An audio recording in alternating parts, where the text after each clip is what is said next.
Hidden beneath the robe of the ghost of Christmas present are two children, starving, wretched, barely human. Their names are ignorance and want. This is one of the most disturbing images in all of literature, and Dickens drops it right in the middle of the most joyful chapter of A Christmas Carol.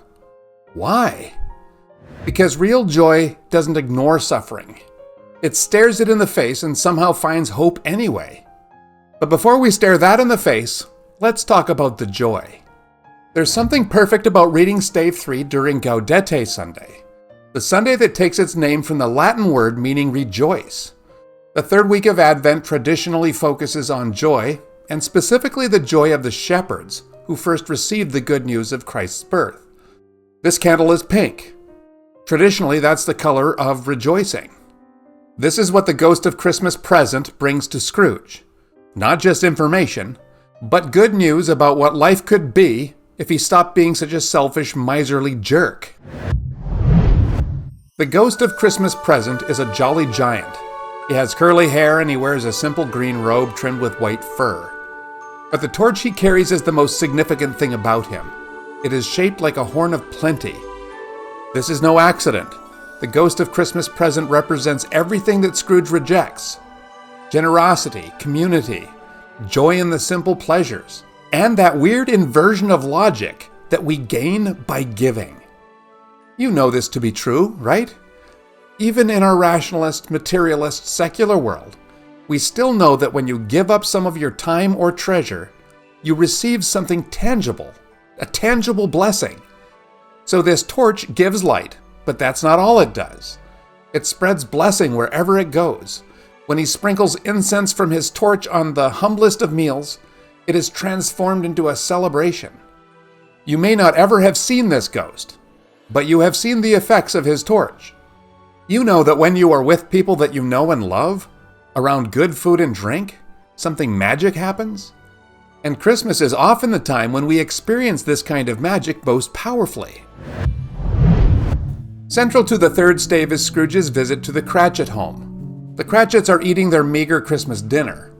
In this scene, Dickens masterfully employs the literary device called juxtaposition.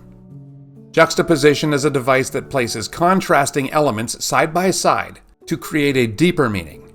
So on the one hand, we have the crushing poverty of Bob Cratchit's family. He made but 15 shillings a week, and this simply isn't enough to support his family of 6. Their Christmas goose is small, their pudding is modest, and their display of glass was meager. Yet Dickens shows that this family possesses something that Scrooge's wealth can't buy: genuine joy, deep love, and unshakable hope.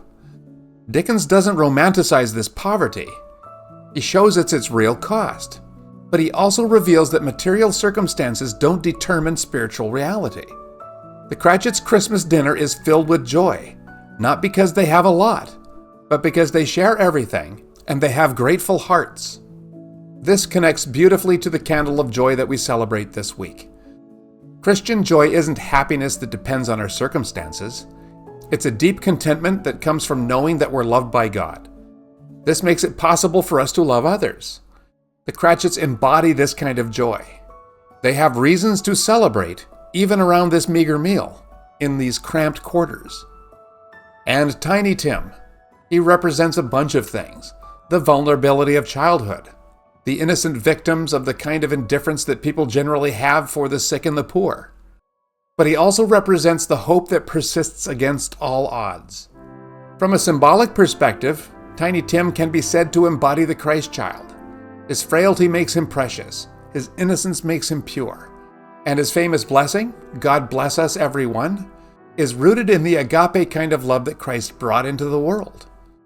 When Scrooge sees Tiny Tim struggling to walk with his crutch, but still radiating joy, he's seeing what this higher love looks like in an imperfect world. Again, Dickens doesn't let us sentimentalize all this. The ghost of Christmas present makes it brutally clear that Tiny Tim will die if the circumstances don't change. This is where Dickens ramps up the social criticism. This child's life hangs in the balance, not because of some unavoidable tragedy, but because of the choices made by people like Scrooge. We know what Scrooge doesn't yet realize. He has the power to save Tiny Tim's life. This dramatic irony creates a tension that will drive Scrooge's transformation forward. Near the end of this stave comes a very shocking and powerful moment. After scene of Christmas joy, the Cratchit family dinner, Fred's party, the miners singing in their cottages, the ghost of Christmas present reveals two starving children hidden beneath his robe. Their names are Ignorance and Want. Here Dickens is most directly critical of what's happening in his society. Ignorance represents the blindness of the wealthy to the suffering of the world around them. And Want represents the desperate poverty that's causing all this neglect. They're called children of man because we are all responsible for creating the conditions that produce this kind of suffering. The ghost warns Scrooge to beware of this boy, Ignorance the most of all, because we have a natural tendency to refuse to see and respond to this kind of need. We want love thy neighbors to apply to people that we know and are like us and people that we like. But Jesus says in the Sermon on the Mount, good for you. But even evil people love their friends and families. I call you to love people that you don't know, who aren't like you, and people that you don't like. These children are the least of these that Christ commanded us to care for. And Dickens forces us to see them, and he won't let us look away. So what does all this mean? The third candle of Advent reminds us that Christian joy is not about pretending that everything is fine. It's about learning how to see God's light shining even in the broken places, and choosing to join God's work of blessing and healing. The ghost of Christmas present doesn't bring anything new to the table. With his torch, he reveals the abundance that's already there. When families come together around humble meals, the torch makes those meals glow with meaning. When people share what they have, even if it's not much, the torch transforms their generosity into something sacred. This is how joy works. We don't manufacture joy. We just pay attention to what God's already doing around us. Cratchits don't have to wait till better times to experience joy. They find it right now, in their small house around their modest table, by choosing gratitude over resentment and love over fear.